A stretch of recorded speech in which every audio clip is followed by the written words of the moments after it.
Morning class. आज हम लोग अपनी हिंदी पाठमाला आकृति से अगला चैप्टर पढ़ेंगे। हमारा आज का चैप्टर है जागो जीवन के प्रभात। जागो जीवन के प्रभात में कवि ने प्रभात के माध्यम से मतलब सुबह के माध्यम से जीवन में नई आशा का संचार करने के लिए और जागरण के लिए संदेश दिया है।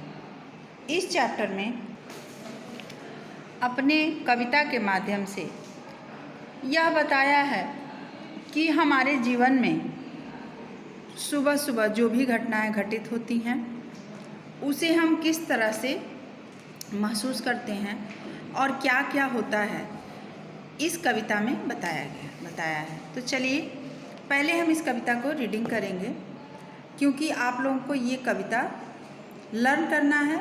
आप लोगों को एग्जाम में लिखने के लिए भी आएगा ये, और इसका संदर्भ प्रसंग व्याख्या जो भी होगा हम जो लिखवाएंगे उसे हम आपको पीडीएफ के माध्यम से भेजेंगे।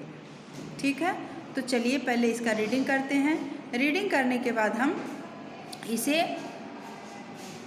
पढ़ेंगे और फिर इसका संदर्भ प्रसंग व्याख्या देखेंगे और उसके बाद हम इसे लर्न भी करेंगे। ठीक है, इसका एक्सरसाइज भी हम आप लोगों को बुक में ही कराएंगे। एक बात आप लोग ध्यान दीजिएगा कि बुक से जितने भी एक्सरसाइज हम आप लोगों को बताए हैं वो सारा बुक में ही रहने दीजिएगा आप लोग, और उसे बुक से ही लर्न करना है आप लोगों को। उसे आप लोगों को नोटबुक कॉपी में नहीं लिखना है। ठीक है, हर चैप्टर में हम यही बात बताए हैं कि सिर्फ आप लोग क्वेश्चन आंसर और संदर्भ प्रसंग व्याख्या शब्दार्थ यही आप लोग नोटबुक कॉपी में लिखेंगे। बाकी के जितने भी एक्सरसाइज आपको बताए जाते हैं, हम बताते हैं, बुक में करवाते हैं, उसे आप लोग बुक में ही रखेंगे। ठीक है, तो चलिए पहले हम रीड करते हैं इसे। अब जागो जीवन के प्रभात, वसुधा पर ओस बने बिखरे, हिमकन आंसू जो क्षोभ भरे, उषा बटोरती अरुणगात, अब जागो जीवन के प्रभात। तम नैनों की ताराएं सब मूंद रही किरण दल में हैं, अब चल रहा सुखद या मलयवात, अब जागो जीवन के प्रभात। रजनी की लाज समेटो तो, कलरव से उठकर भेंटो तो, अरुणाचल में चल रही बात, अब जागो जीवन के प्रभात। ये कविता किसकी है? तो जयशंकर प्रसाद की है। जयशंकर प्रसाद जी ने इस कविता के माध्यम से बहुत ही अच्छे से जीवन में नई आशा का संचार करने के लिए जनमानस को जागरण का संदेश दिया है। ठीक है, तो फिर एक बार हम इसका रीडिंग करते हैं। अब जागो जीवन के प्रभात, वसुधा पर ओस बने बिखरे, हिमकन आंसू जो क्षोभ भरे, उषा बटोरती अरुणगात, अब जागो जीवन के प्रभात। तम नैनों की ताराएं अब मूंद रही किरण दल में हैं, अब चल रहा सुखद या मलयवात, अब जागो जीवन के प्रभात। रजनी की लाज समेटो तो, कलरव से उठकर भेंटो तो, अरुणाचल में चल रही बात, अब जागो जीवन के प्रभात। ये आपकी कविता जो है 3 पैराग्राफ की ही कविता है। ये कविता आपकी बहुत बड़ी है। आपकी बुक में बस 3 पैराग्राफ दिया गया है जयशंकर प्रसाद के द्वारा लिखा हुआ। ये जब जागो जीवन के प्रभात, तो इस कविता को हम 3 पैराग्राफ को अच्छे से लर्न करेंगे और इसका व्याख्या भी देखेंगे। अब देखिए पहला पैरा है, हम उसे पढ़ने जा रहे हैं, समझिएगा। अब जागो जीवन के प्रभात, वसुधा पर ओस बने बिखरे, हिमकन आंसू जो क्षोभ भरे, उषा बटोरती अरुणगात, अब जागो जीवन के प्रभात। कवि कहते हैं नवजीवन के प्रभात में जागने का आह्वान करता है। कवि क्या करते हैं? कवि नवजीवन के प्रभात में जागने का आह्वान करते हैं। इस प्रातःकाल मतलब प्रभात में ओस और बर्फ रूपी दुख के जो कारण दिखाई देते थे वे समाप्त हो गए हैं। लालिमा युक्त शरीर वाली उषा मीन्स क्या होता है?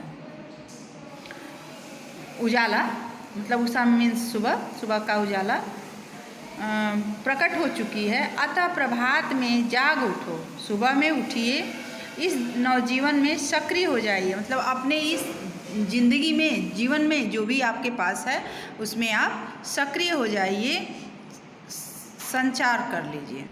एक बार फिर से आप लोग इसका व्याख्या देखिए। कवि नवजीवन में प्रभात के जागने का आवाहन करता है। इस प्रातःकाल से क्या मतलब है? प्रभात या सुबह में ओस और बर्फ रूपी दुख के जो कारण दिखाई देते हैं वे समाप्त हो गए हैं। लालिमा युक्त शरीर वाली उषा प्रकट हो चुकी है। अतः सुबह सुबह में मतलब प्रभात में, प्रातःकाल में जाग जाइए और अपने नए जीवन में सक्रिय हो जाइए। ठीक है। दूसरा है, तब नयनों की ताराएं सब मूंद रही किरण दल में हैं, अब चल रहा सुखद यह मलयवात, अब जागो जीवन के प्रभात। कवि ने रात्रि बीत जाने पर नवजीवन के प्रभात का वर्णन किया है। इसमें जैसे रात्रि बीत गई है, अब सुबह हुआ है, तो उसमें नए जीवन का जो सुबह है उसका वर्णन किया है कि रात्रि के तारे आँखों को अंधकार विलुप्त होकर प्रकाश की किरणों के समूह में मूंद गए हैं। प्रातः की शीतल मंद और सुगंध वाली मलय मने मलय समीर चल रही है। मलय समीर क्या होता है? जो ठंडी ठंडी हवा चलती है, चल रही है।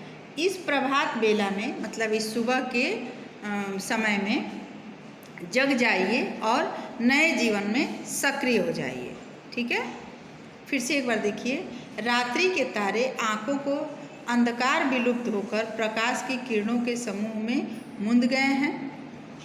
सुबह की जो भी शीतल मंद और सुगंध वाली खुशबूदार अच्छी हवा चल रही है, इस सवेरे की समय में जग जाइए और अपने नए जीवन में सक्रिय हो जाइए।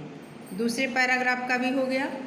तीसरा हमारा है, रजनी की लाज समेटो तो, कलरव से उठकर भेंटो तो, अरुणाचल में चल रही बात, अब जागो जीवन के प्रभात।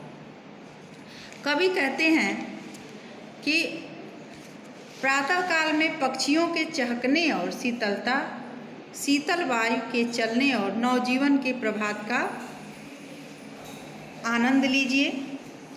तो इसका व्याख्या हम आपको बता रहे हैं कि प्रभात होने से मतलब सुबह होने से रात्रिकालीन साज सज्जा, यानी रात्रिकालीन की साज सज्जा क्या होती है? अंधकार। रात्रिकालीन की साज सज्जा क्या होती है? अंधकार उसे कहते हैं कि का समय बीत गया है, मतलब अंधकार का समय बीत गया है। और प्रातः पक्षियों में जो मधुर कलरव माने क्या होता है? मधुर कलरव का मतलब होता है कि जो पक्षी बोलते हैं, गाते हैं, उसे हम कलरव कहते हैं। तो मधुर कलरव गान हो रहा है, उससे उठकर मतलब जाग कर मिलिए, उसका अभिनंदन कीजिए। पूर्व दिशा से जागृति की हवा चलने लगी है। अतः इस प्रकार इस प्रातः काल की बेला में जग जाओ, नवजीवन में सक्रिय हो जाओ। ठीक है। एक बार फिर से इसका व्याख्या देखिए।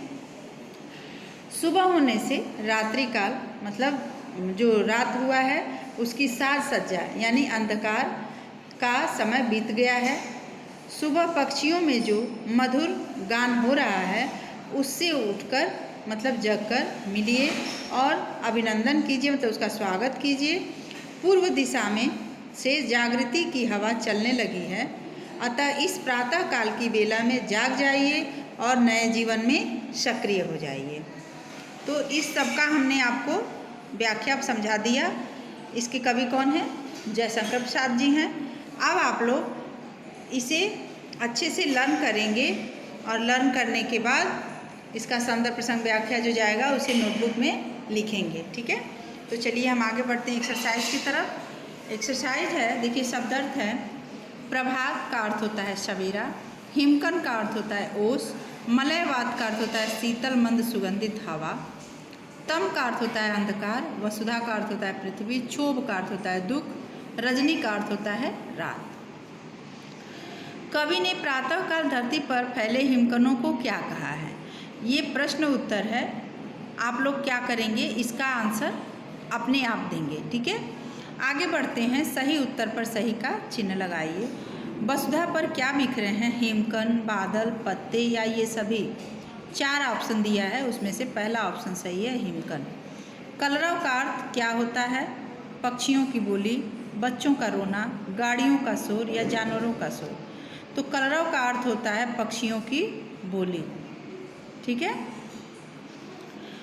पंक्तियाँ पूरी कीजिए। उषा बटोरती अरुणगात, अब जागो जीवन के प्रभात।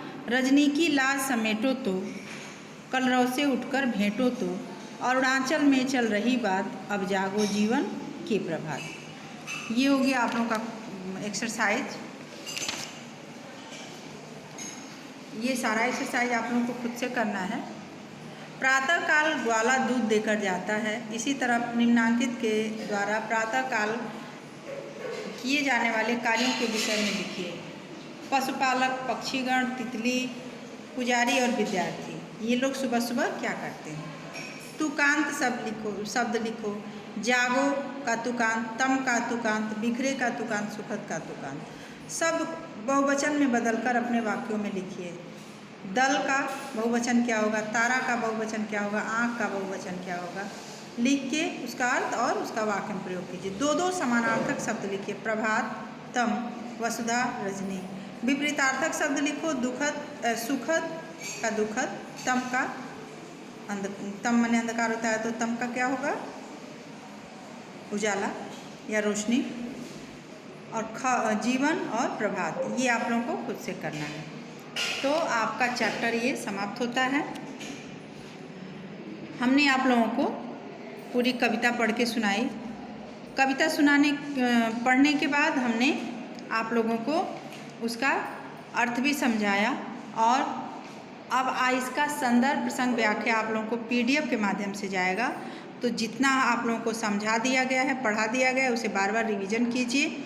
और जो 1st से 4th चैप्टर हमने आप लोगों को पढ़ाया है या लिखवा दिया है, सबका PDF के द्वारा क्वेश्चन आंसर भी पहुंच गया है। तो आप लोग बुक से उसका एक्सरसाइज तैयार करेंगे और अपनी नोटबुक कॉपी से क्वेश्चन आंसर तैयार करेंगे। तैयार करने के बाद उसे एग्ज़ाम में आप लोगों का 1 से 4 चैप्टर ही आएगा। तो 1 से 4 चैप्टर आप लोग हर हिंदी फर्स्ट हो या हिंदी सेकंड हो, दोनों से 4 चैप्टर आप लोग तैयार करेंगे, और तैयार करने के बाद उसे अच्छे से ठीक से लर्न करेंगे। ठीक है, तब हम मिलते हैं अगले वीडियो में अगले चैप्टर के साथ। तब तक आप लोग अपना लिखिए, पढ़िए और लर्न कीजिए। Thank you.